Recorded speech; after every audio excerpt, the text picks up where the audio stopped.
Yangi yil bayrami yaqinlashishi bilan internet tarmog'ida, ayniqsa ijtimoiy tarmoqlar va messenjerlarda firibgarlarning mo'jizaviy va o'ta arzon takliflari ko'payadi. Ular odamlarning bayram kayfiyati va yaqinlariga sovg'a olish istagidan foydalanib, turli tuzoqlarni tayyorlaydilar. Firibgarlar internetga qimmatbaho va chiroyli archalarning rasmini qo'yib, ularni bozordagidan bir necha baravar arzon narxda taklif qilishadi.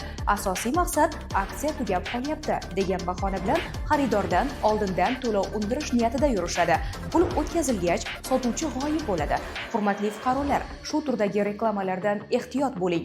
Faqat ishonchli va rasmiy do'konlardan xarid qiling. Hech qachon bank kartangizning amal qilish muddati va SMS orqali kelgan maxfiy kodni hech kimga aytmang.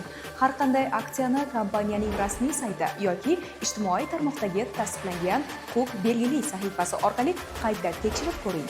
Bayram quvonchi yoqimsiz xotiraga aylanmasligi uchun har bir reklamaga tanqidiy ko'z bilan qarang. Firibgarlar sizning ishonuvchanligingizdan boylik orttirishiga yo'l qo'ymang.